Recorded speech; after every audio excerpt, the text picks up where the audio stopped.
Pembangunan kawasan pusat kebudayaan Bali di Kabupaten Kelungkung.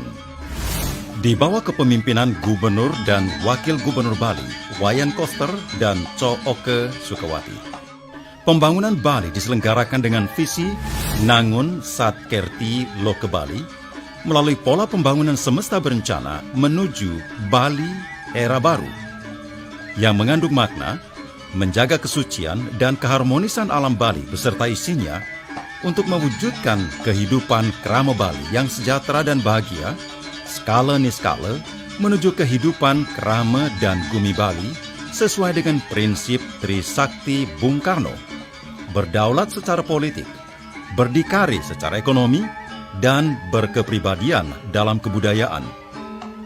Yang dilaksanakan melalui pembangunan secara terpola, menyeluruh, terencana, terarah, dan terintegrasi dalam bingkai Negara Kesatuan Republik Indonesia berdasarkan nilai-nilai Pancasila 1 Juni 1945.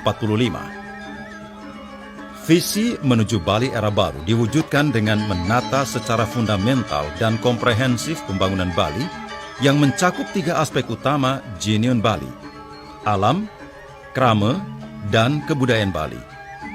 3 aspek utama ini merupakan satu kesatuan yang menjadi tatanan kehidupan masyarakat Bali berbasis filosofi kearifan lokal Sat Kerti, yakni 6 sumber kesejahteraan dan kebahagiaan kehidupan manusia.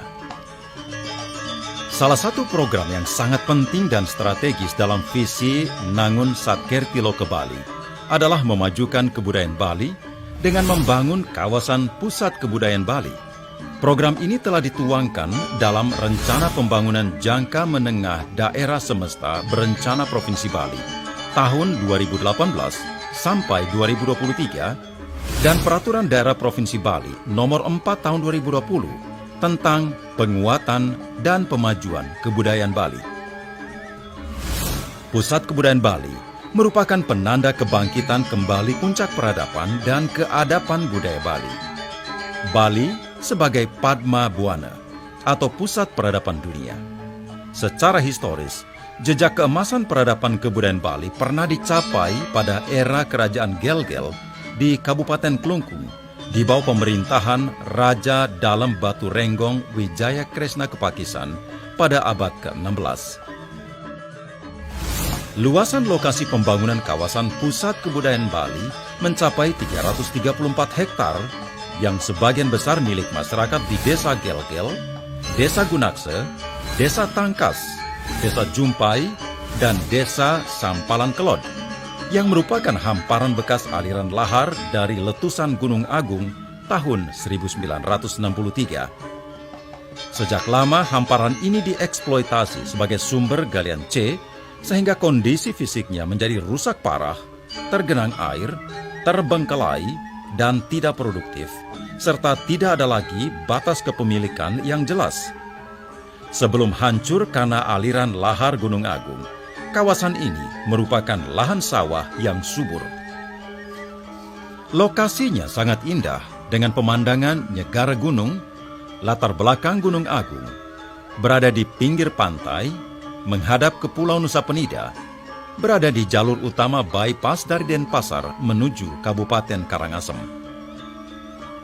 Kawasan ini didukung dengan ekosistem budaya karena berbatasan dengan Kabupaten Gianyar, Kabupaten Bangli, dan Kabupaten Karangasem yang kehidupan masyarakatnya memiliki tradisi, seni dan budaya, dan kearifan lokal yang sangat beragam dan adiluhung. Kawasan pusat kebudayaan Bali ditata secara apik meliputi 3 zona, yaitu zona inti pusat kebudayaan Bali dengan luas 31 hektar, zona penunjang dengan luas 98 hektar, dan zona penyangga dengan luas 205 hektar.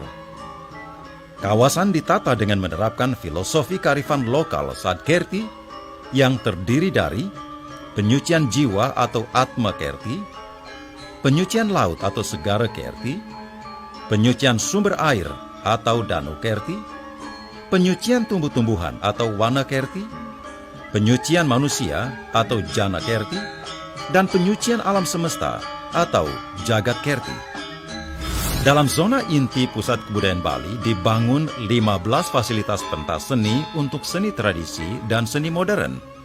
Terdiri dari panggung terbuka utama dengan kapasitas 15.000 orang, panggung terbuka media dengan kapasitas 4.000 orang, kalangan terbuka untuk teater tradisi dengan kapasitas 1.000 orang, dua kalangan semi tertutup multifungsi masing-masing dengan kapasitas 500 orang, wantilan berbentuk tapal kuda dengan kapasitas 2.500 orang, wantilan berbentuk arena dengan kapasitas 1.000 orang, panggung tertutup dengan kapasitas 1.000 orang, black box untuk pentas tari dan tabuh dengan kapasitas 1.000 orang, gedung teater film dengan 4 ruang studio berkapasitas 150 sampai 250 orang, dua wahana permainan tradisional Bali dengan kapasitas masing-masing 500 orang.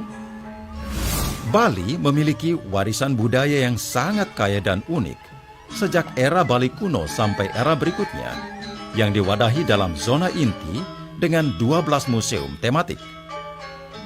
Museum Raja-Raja Bali, Museum Wastra Bali, Museum Tari Bali, Museum Gamelan atau Musik Bali, Museum Arsitektur Bali, dua Museum Seni Rupa dan Desain, Museum Pengupa Jiwa dan Subak, Museum Aksara dan Sastra Bali, Ritus Manusia Bali, Museum Pusada Bali, Permainan dan Olahraga Tradisional Bali, serta Museum Dokumenter, Museum Botanika Bali. Museum tematik ini akan menjadi wahana pendidikan bagi generasi penerus tentang sejarah Bali dan dinamika perkembangannya dari zaman ke zaman, agar menjadi generasi penerus yang memiliki jati diri, karakter, dan bertanggung jawab untuk memelihara dan memajukan kebudayaan Bali tanpa henti. Zona inti juga berisi Anjungan Nusantara dan Anjungan Budaya Dunia. Guna memuliakan dan mengabadikan peran kesejarahan Bung Karno dan kecintaan beliau pada seni dan budaya, maka dibangun gedung auditorium Bung Karno berkapasitas 3.000 orang dengan tata panggung, dekorasi, dan tata cahaya yang memakai teknologi hidraulik atau modern terbaru. Zona penunjang berisi fasilitas untuk mendukung tampilan produk perekonomian Bali, yaitu Bali International Convention Center berkapasitas 10.000 orang, Bali Exhibition Center berkapasitas 30.000 orang, gelanggang tertutup berkapasitas 16.000 orang, Pusat Promosi Ekspor Bali. Zona penunjang juga dilengkapi dengan fasilitas terintegrasi yang menjadi pusat pertumbuhan perekonomian baru, yaitu hotel tematik, rumah sakit internasional, pusat perbelanjaan, apartemen, dan marina dengan clubhouse dan restoran.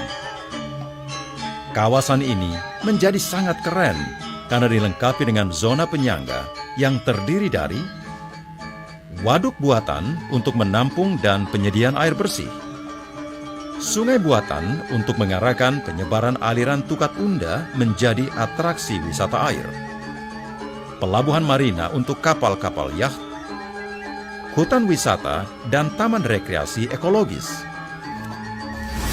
Pembangunan kawasan Pusat Kebudayaan Bali dilaksanakan secara bertahap mulai tahun 2020 sampai 2024, dimulai dari pembebasan lahan, pematangan lahan, pembangunan zona inti, zona penunjang, dan zona penyangga. Dana yang diperlukan untuk membangun kawasan Pusat Kebudayaan Bali diperkirakan mencapai sebesar 2,5 triliun rupiah yang bersumber dari APBD Semesta Berencana Provinsi Bali, pinjaman tanpa bunga dari Program Pemulihan Ekonomi Nasional atau PEN, dan APBN dari Kementerian PUPR serta Kementerian Perhubungan. Pengelolaan kawasan Pusat Kebudayaan Bali akan dilakukan secara profesional oleh Badan Usaha Milik Daerah BUMD yang khusus dibentuk dengan menerapkan prinsip-prinsip transparansi dan akuntabilitas serta berdaya saing dalam rangka menjaga keberlangsungannya dan menjadi sumber baru pendapatan asli daerah atau PAD. Bapak Presiden Republik Indonesia, Insinyur Joko Widodo, menilai bahwa pembangunan kawasan pusat kebudayaan Bali merupakan gagasan yang bagus banget. Oleh karena itu, beliau telah merestui, bahkan sangat mendukung program tersebut yang disampaikan setelah Gubernur Bali, Wayan Koster, memaparkan desain kawasan pusat kebudayaan Bali pada tanggal 16 Maret 2021 di Ubud, Kabupaten Gianyar. Astungkare, niat baik yang tulus lurus ini mendapat dukungan serta partisipasi dari pemerintah dan berbagai komponen masyarakat, sehingga pembangunan kawasan pusat kebudayaan Bali berjalan dengan lancar dan tuntas sebagai salah satu warisan monumental nan abadi, menjadi tonggak sejarah Bali era baru. Sebagaimana halnya Candi Prambanan dan Candi Borobudur yang menjadi warisan monumental peradaban bangsa Indonesia sepanjang zaman.